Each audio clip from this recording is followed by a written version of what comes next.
Okay, so we literally just saw Mechamaru do some absolutely insane things in the Jujutsu Kaisen anime, and this got me thinking, the Kyoto High students and faculty are going to play a massive role in the upcoming Shibuya incident arc of JJK. Join me now and let's talk about how each and every one of their powers work so that you're not lost when that time comes. Let's start off with everybody's favorite student from Kyoto High, Aoi Toto. Toto's Yuji's besto friendo, and we know that his energy and his demeanor are absolutely electric, and his powers reflect that. Since he was born, he's been blessed with extreme physical strength to the point where he doesn't even need to use his curse technique to exercise first grade curse spirits. He's pretty much dead on with Yuji when it comes to fighting prowess and just punching power, so we know that he really does pack a punch. Toto also has a mastery over his flow of cursed energy so that he can use this to help his hand-to-hand combat skills. Oh yeah, and his curse technique Boogie Woogie is also the perfect complement to his fighting skills. This technique allows Toto to switch places with anyone or anything with a significant amount of cursed energy just by clapping his hands.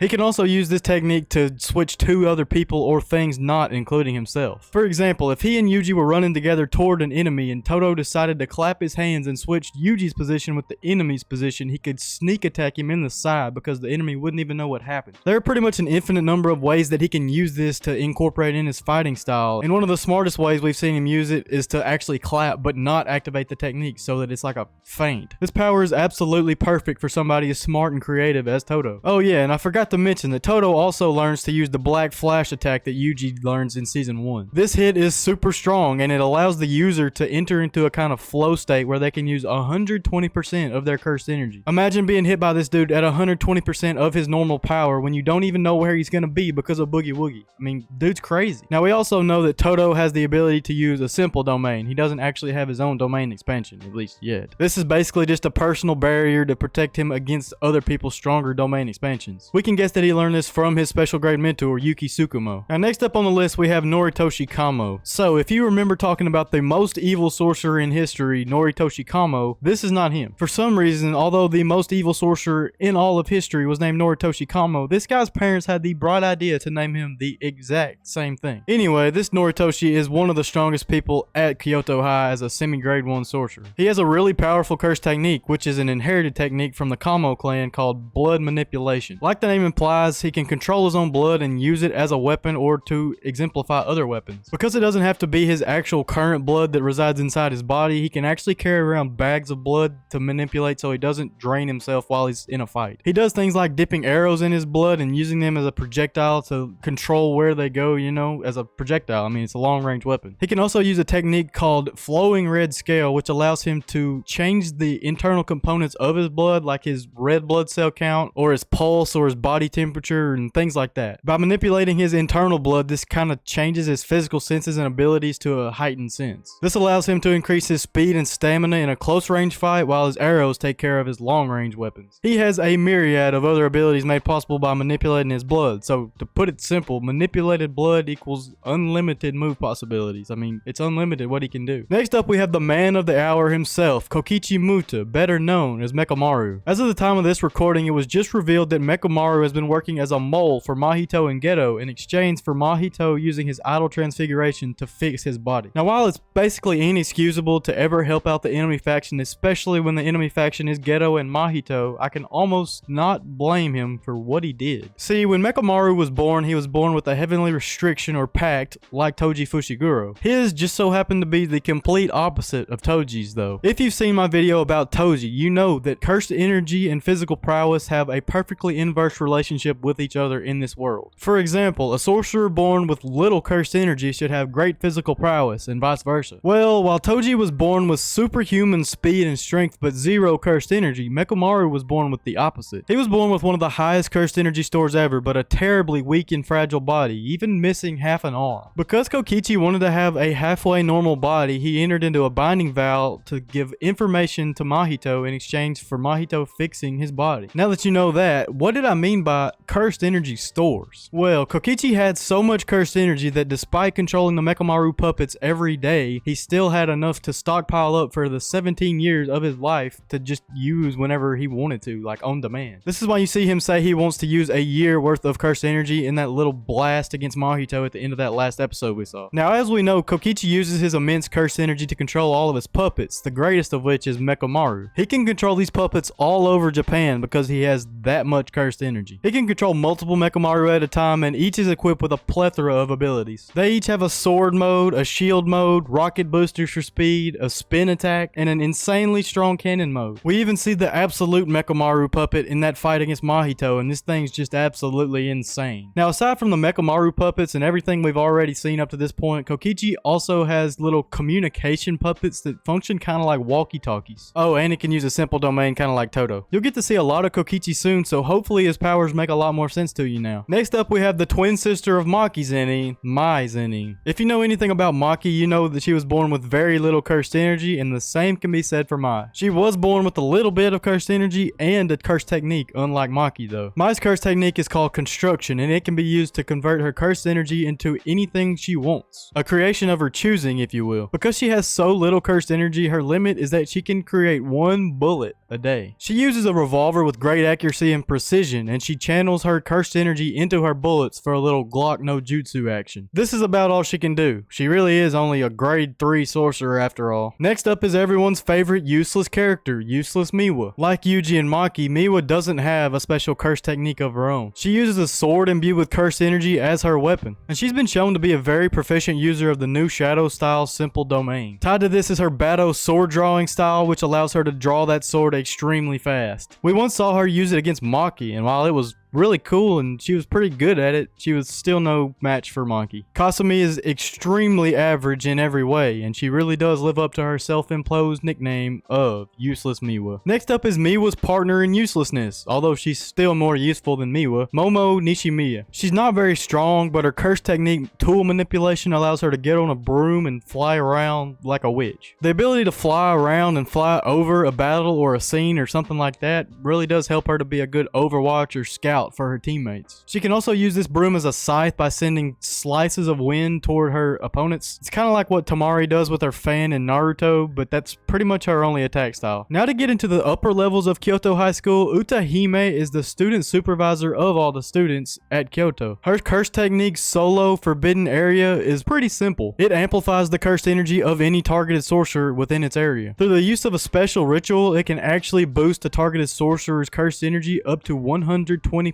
of normal. She's another sorcerer like the previously mentioned Momo, who fits a perfect supporting role. Now it's time for the old coot himself, Yoshinobu Gakuganji. As we know, Gojo absolutely despises this man because he represents pretty much everything that's wrong with the higher-ups in the Jujutsu Society. Lots of things will happen soon that are gonna make you hate this man like Gojo does, but now let's talk spoiler-free about his powers. His curse technique is actually pretty awesome. He absolutely shreds on an electric guitar and uses his body as an amp. These boosted sound waves express themselves as waves of cursed energy that absolutely destroy his opponents. Now he's far from my favorite character, but his powers are really cool. Alright, so now you know exactly how every single member of Kyoto High's powers work, but to completely grasp everything that's going to happen in JJK for the upcoming arcs, you're gonna have to know how Gojo's powers work. So check out this video linked on screen now, and until next time, peace.